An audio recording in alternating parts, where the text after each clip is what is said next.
Assalamu alaikum everyone. Welcome to my channel Journey Towards Success. I hope you all are doing well.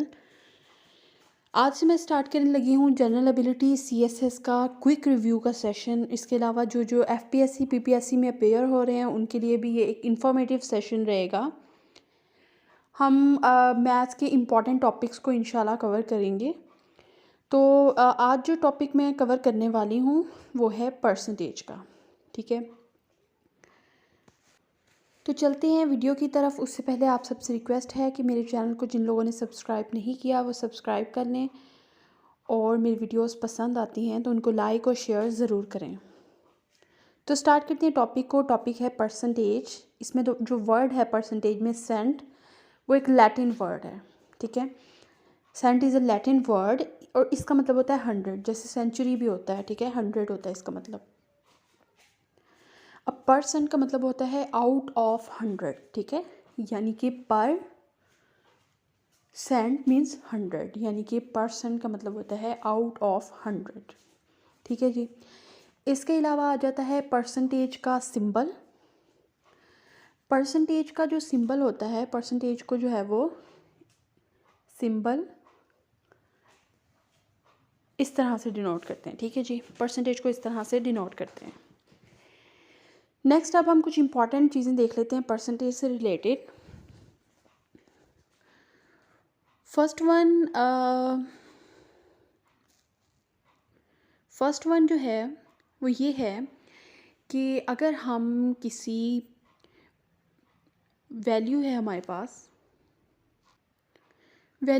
Pass percentage में, ठीक है, और उसको हम change करना चाह रहे हैं फ्रैक्शन में। ठीक है, तो परसेंटेज वाली अमाउंट को फ्रैक्शन में किस तरह से चेंज करेंगे? हम उसको परसेंटेज वाली अमाउंट को 100 से डिवाइड कर देंगे। ठीक है, तो इसकी एग्जांपल देख लेते हैं। फॉर एग्जांपल हमारे पास एक अमाउंट है 15%। ठीक है, इसको हमने फ्रैक्शन में चेंज करना है, तो हम 15 को डिवाइड कर देंगे 100 के साथ। अब इसको मज़ीद सिंप्लीफाई भी किया जा सकता है। फ्रैक्शन को दोनों एक ही टेबल पे डिवाइड हो रहे हैं तो उनको कट कर देते होते हैं इस तरह से। तो ये 5 3s are 15 और 5 20 टाइम्स 100 होता है, तो 3/20 यहाँ पे हमारे पास आंसर आ गया।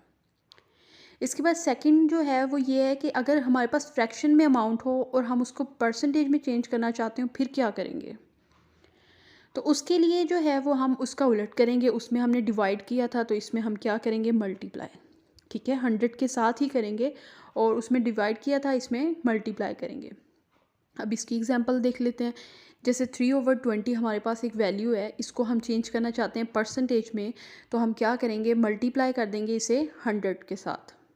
ठीक है जी, तो 100 के साथ जब हमने इसको मल्टीप्लाई किया तो हमारे पास जो है वो ये कट हो गया, 0 इसके साथ कट हो गया, 2 5s are 10 और 5 3s are, ठीक है, 2 को 10 के साथ कट करें, 2 5s are 10 आ गया और 5 3s are 15 आ गया। तो इस तरह से 15% जो है वो आंसर आ गया, यानी फ्रैक्शन को हमने चेंज कर दिया परसेंटेज में।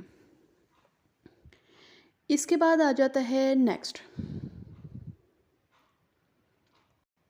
यहाँ तक तो हमने बात कर ली परसेंटेज वाली अमाउंट को फ्रैक्शन में चेंज करने की और फ्रैक्शन को परसेंटेज में चेंज करने की। अब हम बात कर लेंगे अगर हमारे पास वैल्यू हो परसेंटेज में और उसको हम चेंज करना चाह रहे हों डेसिमल में। ठीक है, तो उसके लिए हम क्या करेंगे कि जो डेसिमल होगा ना उसको हम शिफ्ट कर देंगे 2 टाइम्स लेफ़्ट। ठीक है जी, फॉर एग्ज़ाम्पल मतलब कि किस तरह से करेंगे, हम यहाँ पे लिख लेते हैं कि हम शिफ्ट कर देंगे डेसिमल को 2 टाइम्स लेफ़्ट। ठीक है जी, शिफ्ट डेसिमल 2 टाइम्स लेफ़्ट। अच्छा जी, 2 डिजिट्स लेफ़्ट फॉर एग्ज़ाम्पल। ठीक है, तो अब इसकी हम एग्ज़ाम्पल देख लेते हैं किस तरह से हम करेंगे। जैसे हमारे पास एक वैल्यू है 15%। ठीक है, इसको हमने डेसिमल में चेंज करना है, तो किस तरह से करेंगे?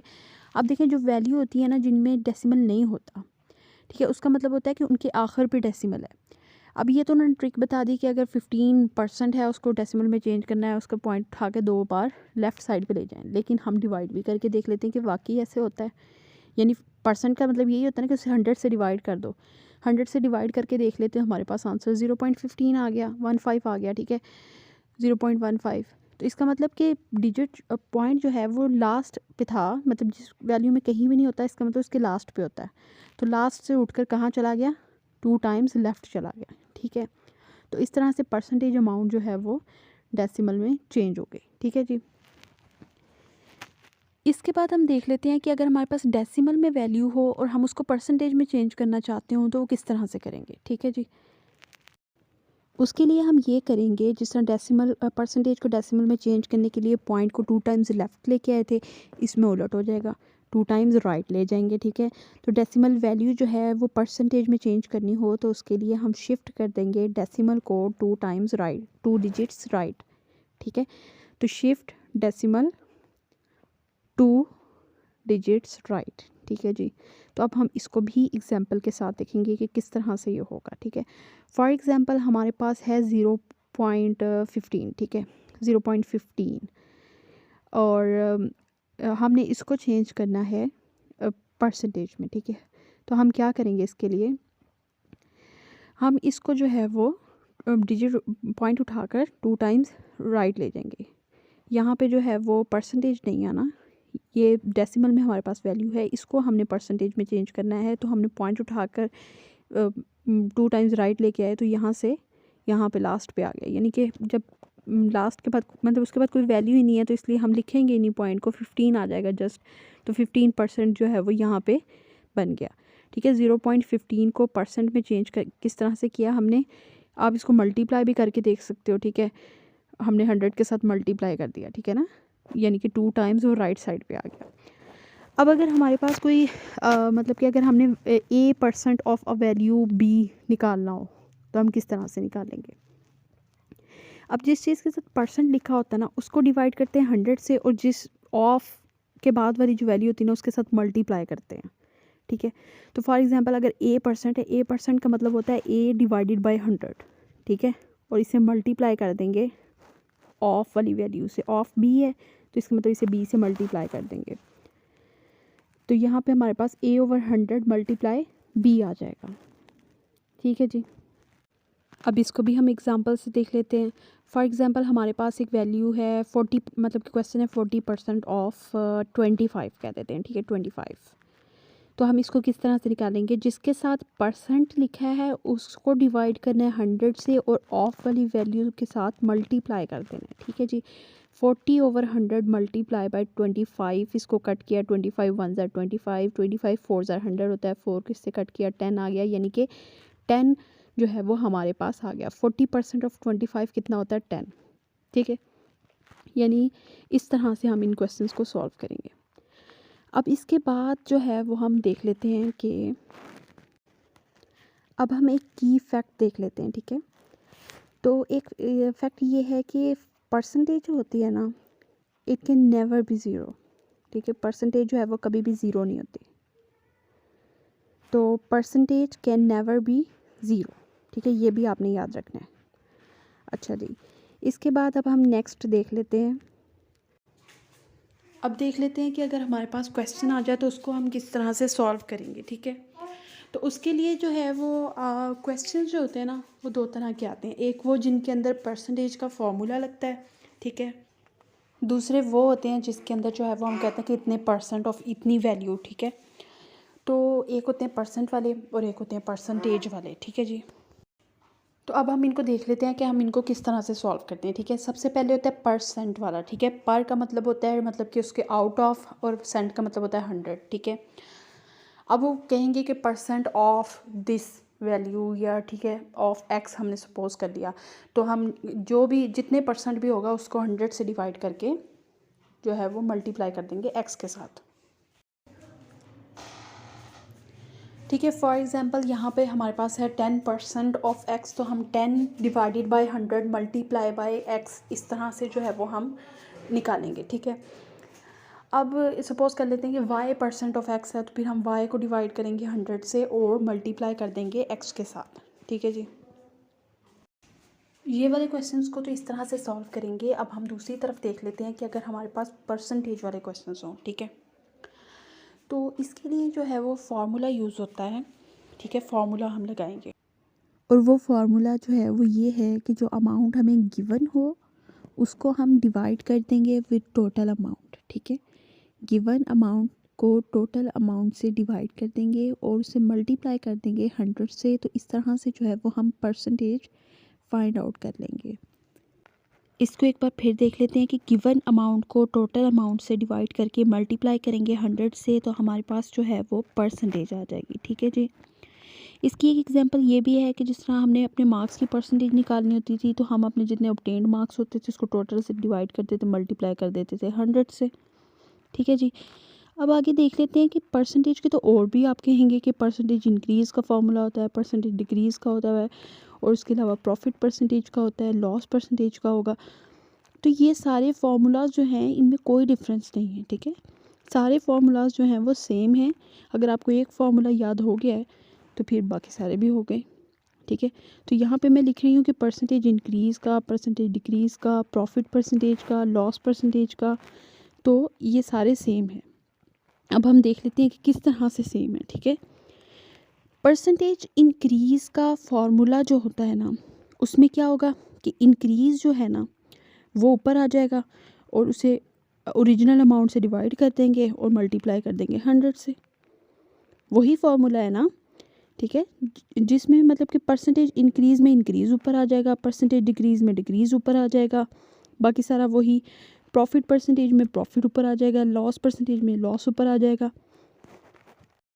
ठीक है जी, तो इसमें भी इसी तरह आ जाएगा कि डिक्रीज़ ऊपर, ओरिजिनल नीचे और मल्टीप्लाई कर दिया 100 से। प्रॉफिट परसेंटेज में प्रॉफिट ऊपर divided by original amount multiply by 100। ठीक है, लॉस परसेंटेज में लॉस ऊपर, ओरिजिनल अमाउंट नीचे और मल्टीप्लाई बाय 100।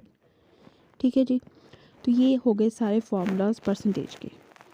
ठीक है जी, यानी कि सारों में सेम ही है। गिवन को टोटल से डिवाइड किया, मल्टीप्लाई कर दिया 100 से। इंक्रीज़ में इंक्रीज़ को ऊपर रखा, ओरिजिनल से डिवाइड किया, मल्टीप्लाई कर दिया 100 से। डिक्रीज़ में डिक्रीज़ को ऊपर रखा, प्रॉफिट में प्रॉफिट को ऊपर रखा, लॉस में लॉस को ऊपर रखा, बाकी सारा फार्मूला जो है वो सेम है।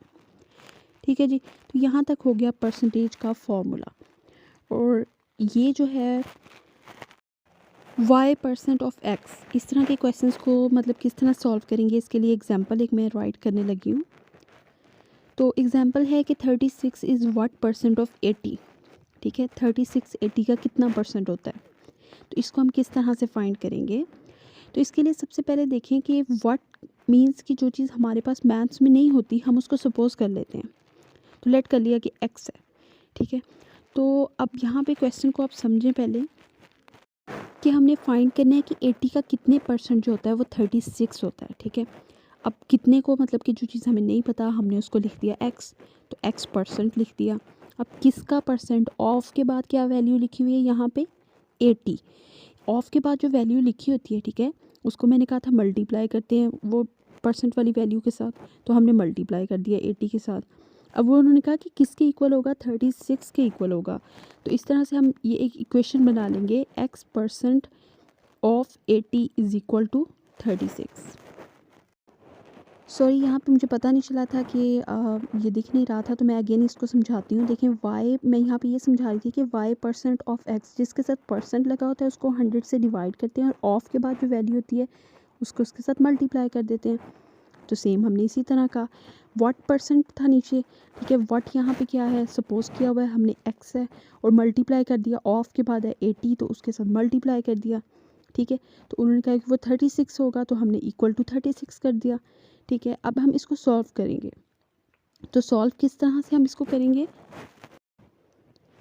x को डिवाइड कर देंगे 100 से और उसे मल्टीप्लाई कर देंगे 80 के साथ। ठीक है, और इसको इक्वल टू रख देंगे 36 के। अब यहाँ पे 0 0 से कट हो गया और यहाँ पे हम 2 की टेबल से कट कर सकते हैं। 2 5 ज़ार 10 होता है, 2 4 ज़ार 8 होता है। ठीक है, अब x के साथ 4 मल्टीप्लाई हो रहा है, 5 डिवाइड हो रहा है, इसका मतलब 5 डिवाइड हो रहा है तो उधर जाके मल्टीप्लाई हो जाएगा, और 4 मल्टीप्लाई हो रहा है तो उधर जाके डिवाइड हो जाएगा। अब 4 1 ज़ार 4, 4 9 ज़ार 36 होता है और 9 5 ज़ार 45। इसका मतलब कि 36 जो है वो 45% ऑफ 80 है। ठीक है, 36 इज़ 45% ऑफ 80। तो आई होप कि ये चीज़ें जो हैं वो आपको समझ आ गई होंगी कि इस तरह के क्वेश्चंस को हमने किस तरह से सॉल्व करना है। यानी कि जिसके साथ परसेंट हो उसको डिवाइड करके 100 से मल्टीप्लाई कर देना है ऑफ वाली वैल्यू के साथ। लेकिन दूसरे जो क्वेश्चंस होते हैं जिनमें फॉर्मूला लगता है उनको अब हम देखेंगे कि किस तरह से सॉल्व करेंगे, ठीक है जी। इंक्रीज़ का, डिक्रीज़ का, प्रॉफिट का, लॉस का, ठीक है, जो भी मतलब इनसे रिलेटेड हम एक एक एग्जाम्पल करके देखेंगे कि इन क्वेश्चंस को किस तरह से हम सॉल्व करेंगे। तो अब स्टार्ट करते हैं एक बहुत ही सिंपल से एग्जांपल के साथ कि जैसे अगर आपके 900 मार्क्स आए 1100 में से, तो आप उसकी परसेंटेज निकालना चाहते हो तो किस तरह से निकालोगे, ठीक है। तो मैंने जिस तरह से फॉर्मूला में बताया है कि गिवन आपने ऊपर लिखना है, उसको डिवाइड करना है टोटल से, मल्टीप्लाई कर देना है 100 से। तो यहाँ पे 900 हमारे मार्क्स हैं और टोटल थे 1100, उसके साथ हम डिवाइड कर देंगे, मल्टीप्लाई कर देंगे 100 के साथ, ठीक है। तो परसेंटेज हम किस तरह से निकालेंगे, percentage will be equal to 900 divided by 1100 multiply by 100। तो 0 0 से कट हो गई, ये 900 को 11 से डिवाइड किया, ठीक है जी। तो डिवीजन के बाद जो है वो हमारे पास कुछ इस तरह से आंसर आ गया कि 81.8% तकरीबन हमारे मार्क्स हैं, ठीक है जी। तो इस तरह के क्वेश्चंस को सॉल्व करने के लिए सिंपली आपने जस्ट परसेंटेज का फॉर्मूला लगाना है, ऑब्टेन्ड को डिवाइड कर देना है टोटल के साथ, मल्टीप्लाई कर देना है 100 के साथ, ठीक है जी। अब देख लेते हैं नेक्स्ट है if the price of a certain object is ₹600, the price increases by 10%, ठीक है जी, it is then increased by 5%, ठीक है जी। पहले 600 अमाउंट थी, प्राइस हम लिख दी 600, इंक्रीज था जी 10%, ठीक है जी। तो हमने लिख दिया 10% ऑफ 600, ठीक है। सबसे पहले हम फाइंड कर लेंगे 10% ऑफ 600 क्या होता है। 10% है यानी 10 को 100 से डिवाइड करेंगे और उसके बाद ऑफ के साथ क्या है 600, ऑफ वाले की वैल्यू के साथ हम मल्टीप्लाई कर देंगे, ठीक है जी। तो यहाँ पे आ गया हम 600 के साथ मल्टीप्लाई कर देंगे। तो अब देखें दोनों ज़ीरो जो है वो इसके साथ कट जाएंगे, तो हमारे पास जो है वो आंसर आ जाएगा 60, यानी कि 10% ऑफ 600 जो है वो कितना है 60 रुपीज़, ठीक है जी।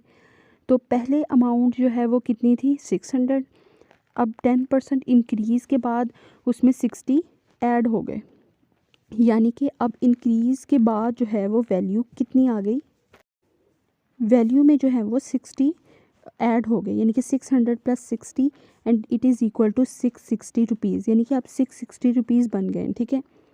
अब क्वेश्चन को देखें, it is then increased by 5%, वो दोबारा 5% इंक्रीज़ हो गई है। तो अब हम 660 का 5% निकालेंगे, तो दोबारा इंक्रीज़ देख लेते हैं। इंक्रीज़ इज़ इक्वल टू 5%, 5% मतलब 5 को डिवाइड किया 100 से, ऑफ 660 मतलब 660 के साथ मल्टीप्लाई करेंगे। तो जब इसको मल्टीप्लाई और डिवाइड करेंगे, ज़ीरो कट गया, ये 5 1 ज़ार 5 2 ज़ार 10 हो गया, और फिर इसको किससे किया तो 33 आ गया हमारे पास आंसर, ठीक है जी। तो अब इंक्रीज़ कितना हुआ है 33, अमाउंट थी 660, उसमें 33 फिर इंक्रीज़ हो गए, तो अब कितने हो गए 660 प्लस 33, ठीक है। तो हमारे पास वैल्यू आ गई 693।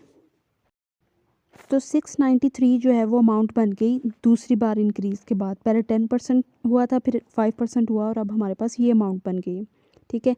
अब हम देख लेते हैं by what percent is the actual total increase in the price, ठीक है। तो कितनी जो मतलब कि by what percent is the actual total increase in price, वो परसेंटेज हमने फाइंड करनी है, ठीक है। तो अब परसेंटेज का वही इंक्रीज़ का फॉर्मूला लगेगा, percentage increase is equal to increase ऊपर आ जाएगा, ठीक है, ओरिजिनल अमाउंट नीचे आ जाएगी, मल्टीप्लाई कर देंगे उसको 100 से, सिंपल सा वही वाला फॉर्मूला लगेगा, ठीक है। अब देखो इंक्रीज़ हमने लिखना है ऊपर, इंक्रीज़ कितना हुआ है, पहले 600 अमाउंट थी, अब 693 हो गई है, यानी कि 693 में से अगर हम 600 निकाल दें तो कितने रह जाएंगे 93, यानी कि 93 जो है वो इंक्रीज़ है, ठीक है। 93 रुपीज़ का इंक्रीज़ हुआ है, तो इंक्रीज़ में हम लिखेंगे 93, ओरिजिनल अमाउंट में लिखेंगे ओरिजिनल जो थी 600, और इससे मल्टीप्लाई कर देंगे 100 के साथ। तो यहाँ पे मल्टीप्लाई और डिवाइड करके हमारे पास आंसर जो है वो 15.5 आ जाएगा, ठीक है, 15.5%, ठीक है। तो परसेंटेज इंक्रीज़ फाइंड करने का जस्ट सिंपल सा फार्मूला है कि आपने इंक्रीज़ को डिवाइड कर देना है ओरिजिनल से मल्टीप्लाई कर देना है 100 से। ठीक है जी। अब आगे देखते हैं नेक्स्ट क्वेश्चन को।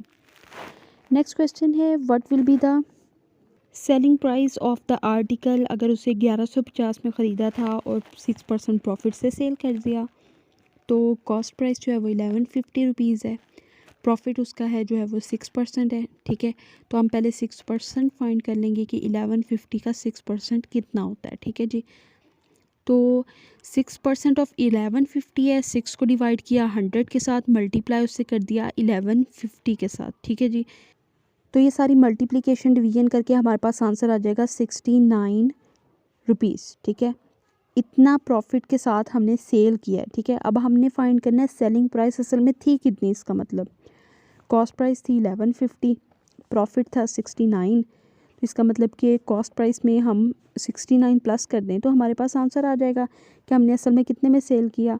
ठीक है, तो कॉस्ट प्राइस थी 1150, उसमें हम ऐड कर देंगे 69, तो हमारे पास जो है वो यहाँ पे आंसर आ जाएगा, ये आ जाएगा 1219 रुपीज़। ठीक है, तो हमने जो है वो 1219 रुपीज़ में उस आर्टिकल को सेल किया विद 6% प्रॉफिट। ठीक है जी, तो ये आंसर आ गया। आई होप कि ये लेक्चर जो है वो आप लोगों के लिए बहुत इन्फॉर्मेटिव रहा होगा। आप सबसे रिक्वेस्ट है कि मेरे चैनल को ज़रूर सब्सक्राइब कर लें और मेरी वीडियोस को लाइक और शेयर ज़रूर करें। बाकी thank you so much for your support. अल्लाह हाफिज़। इंशाल्लाह नेक्स्ट जो है वो मैं नेक्स्ट टॉपिक के साथ आऊँगी। तब तक के लिए अल्लाह हाफिज़।